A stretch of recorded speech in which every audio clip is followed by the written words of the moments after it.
R3 news కి స్వాగతం. నేను ప్రియా. రంగారెడ్డి జిల్లా బడంగపేట మున్సిపాలిటీ పరిధి ఆల్మాస్గూడ సౌభాగ్యలక్ష్మి నగర్ కాలనీలో కొతాడి అశోక్ కుమార్ తండ్రి స్వతంత్ర సమరయోధులు ఎరుకల కమ్యూనిటీకి చెందిన కొతాడి ముత్యాల స్వామికి గత 60 సంవత్సరాల క్రితం ప్రభుత్వం సర్వే నెంబర్ 86/2లో 5 ఎకరాల సర్వే జరిగింది అని, తమ వద్ద పట్టా అన్ని రకాల ఆధారాలు ఉన్నాయని, గతంలో సొంత పట్టా భూమితో తమ ఆరాధ్య దైవం ముత్యాలమ్మ దేవాలయాన్ని నిర్మించడం జరిగిందన్నారు.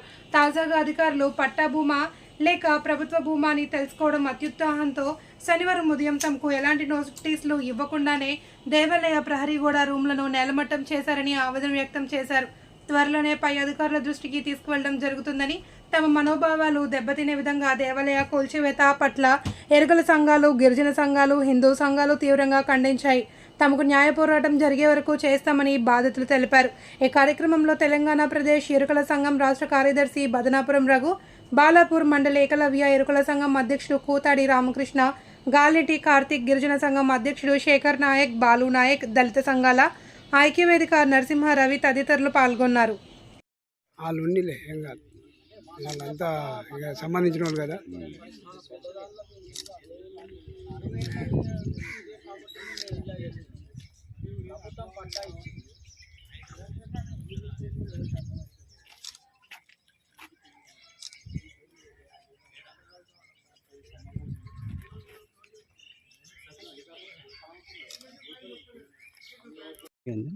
అల్మాస్గూడ ప్రాంతంలో సౌభాగ్యలక్ష్మి కాలనీ లోపల ఏదైతే సర్వే నంబర్ 82/2 ఏదైతే సర్వే నంబర్, ఇది ఫ్రీడమ్ ఫైటర్ 86/2 ఫ్రీడమ్ ఫైటర్ కి ఇచ్చిన యొక్క ల్యాండ్ని, ఇది ఆదివాసీ ఎరకల చెందిన యొక్క ఆనాడు దేశం గురించి ఆయన పోరాటం చేసిన దానికి వాళ్ళకు ఫ్యామిలీకి ఇవ్వడం జరిగింది. ఈరోజు ప్రభుత్వం కావాలని చెప్పి అధికారులు ఏ సర్వేని కూడా సరిగా చూసుకోకుండా కేవలం పట్టా ఇచ్చిన ల్యాండ్లో దౌర్జన్యంగా ఇవాళ అధికారులు వచ్చి, ఇవాళ ఎంఆర్ఓస్ కానీ ఇక పై అధికారులు మరి ఏ ఆదేశాలు ఉన్నాయో మాకు తెలియదు, కానీ ఇవాళ మా యొక్క ఆరాధ్య దైవం ఏదైతే ఉందో ముత్యాలమ్మ గుడి, మా వంశపారపరంగా మేము ఆరాధ్యంగా మరి కొలుచుకున్న దేవతని కూడా ఇవాళ చూడకుండా, మానవత్వం లేకుండా దుర్మార్గంగా ఇవాళ గర్భగుడిని కూడా కూడగొట్టడం ఇది సరైనది కాదు. ఇది తీవ్రంగా తెలంగాణ ప్రదేశ్ ఎరుకల సంఘం, అనేక గిరిజన సంఘాలు, దళిత సంఘాలు తీవ్రంగా ఖండిస్తున్నాం.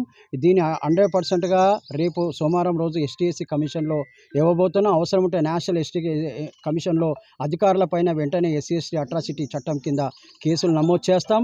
అదేవిధంగా మా యొక్క మనోభావాలని పూర్తిగా ఎరకల యొక్క ఆదివాసుల యొక్క మనోభావాలని దెబ్బతీసి మా యొక్క యజమాని యొక్క వాళ్ళు కూడా ప్రభుత్వం ఇచ్చిన ప్రొసీడింగ్స్ ఉన్నాయి క్లియర్గా. 2003లో ఇచ్చిన 62 నుంచి ఈ యొక్క భూమిపైన మేమే వ్యవసాయం చేస్తున్నాం, అనేకంగా దీన్ని డెవలప్ చేస్తున్నాం. ఈ కాలనీకి కూడా అభివృద్ధి చెందడానికి మరి కొంతవరకు ల్యాండ్ కూడా మరి పెద్దవాళ్ళు వాళ్ళ పేర్ల మీద మేము గుడిని కూడా ఏర్పాటు చేస్తాం. అందరికీ సమానంగా మేమంతా కూడా చేస్తుంటే ఓర్వలేని కొంతమంది కేవలం దీన్ని కబ్జా చేయడానికి అనేక సంవత్సరాల నుండి ప్రయత్నం చేస్తున్నారు. ఇది మా యొక్క వంశపరపరంగా పట్టా భూమి ఉంది, క్లియర్గా పట్టా ల్యాండ్ యొక్క సర్టిఫికేట్స్ ఉన్నాయి. ప్రభుత్వం ఏం కళ్ళు మూసుకుందా? ఇవాళ ప్రొసీడింగ్స్ ఈ యొక్క పహానీలలో ఎవరి పేర్లు వస్తున్నాయో చూడకుండా, నిర్దాక్షంగా ఇవాళ కట్టుకున్న గుడిని కూడా చూడకుండా, మానవత్వం లేకుండా ఇవాళ తెలంగాణ రాష్ట్రంలో మనమంతా కూడా ఒక సెంటిమెంట్తోని, ఒక మానవత్వంతోని, దృక్పథంతోని ఇవాళ గుళ్ళని కూడా పూర్తిగా ధ్వంసం చేయడం ఇది దుర్మార్గమైన చర్య. ఇవాళ గర్భగుడిని కూలగొట్టిరు.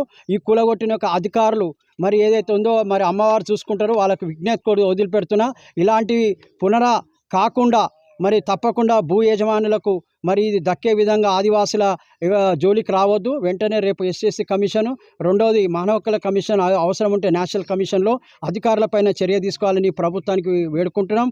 కాంగ్రెస్ పార్టీ ఏదైతే ఉందో అది మా యొక్క పూర్వీకులు కాంగ్రెస్ పార్టీకి అండగా ఉన్నాం. కాంగ్రెస్ పార్టీ మాకు రిజర్వేషన్ ఇచ్చింది. ఇలా దుర్మార్గంగా మా ఆదివాసుల మీద అధికారులు తప్పుడు తోవ పట్టిస్తున్నారు. సమాచారాన్ని పూర్తిగా ప్రభుత్వానికి వ్యతిరేకంగా ప్రభుత్వాలు అధికారులు నిర్లక్ష్యం వల్లనే ఇలా మా యొక్క భూములను ధ్వంసం చేయడానికి ప్రయత్నం చేస్తున్నారు. దీన్ని పూర్తిగా తెలంగాణ ప్రదేశ్ ఎరుకల సంఘం, గిరిజన సంఘాలు, దళిత సంఘాలు తీవ్రంగా ఖండిస్తున్నాం. ఈ జోలికి వస్తే తప్పకుండా రాబోయే కాలం పెద్ద ఎత్తున ఉద్యమాలు చేస్తాం. మరి అతి త్వరలో ఎంఆర్ఓ ఆఫీసును కూడా ముట్టడియడానికి వెనుకపోం. జిల్లా కలెక్టర్ ఆఫీసును కూడా ముట్టడించడానికి పిలుపునిస్తున్నాం. మా యొక్క ఆదివాసీ యొక్క భూములని పూర్తిగా రక్షణ లేకుండా ఇలా గ్రామీణ ప్రాంతాలలో కూడా 2 ఎకరాలు 3 ఎకరాలు ప్రభుత్వం ఇచ్చినాయని కూడా ధ్వంసం చేసి ఇలా భూమిని విలువని గత ప్రభుత్వాలు పెంచి పోషించినాయి. అలాంటి ఒక భూమినే దక్కకుండా గిరిజనులను అన్యాయం చేస్తున్నారు. ఆదివాసీ ఎరకలని అన్యాయం చేస్తున్నారు. కానీ ఈ యొక్క భూ యజమాని ఈ దేశం గురించి కొట్లాడిన ముత్యాల స్వామి కూతాడి ముత్యాల స్వామి యొక్క మరి కొడుకులు కూతుర్లు వాళ్ళందరూ ఉన్నారు. ఈ యొక్క భూమిని రక్షించడానికి భూరక్షణ మరి ఏదైతే ప్రభుత్వం అండగా మాకు ఉండాలని చెప్పి సందర్భం కోరుతున్నాం. మరి ఏదైతే ప్రభుత్వం చర్యలు తీసుకోవాలో అధికారుల మీద తప్పకుండా మేము యాక్షన్ తీసుకుంటాం. ఎస్ఎస్సీ అట్రాసిటీ కింద చట్టాల కింద కేసులు నమోదు చేయడానికి అవసరం ఉంటే డీజీపీని కూడా కలిసి మేము నివేదికను రేపు సోమవారం రోజు ఇవ్వబోతున్నాం. జై కుర్రు.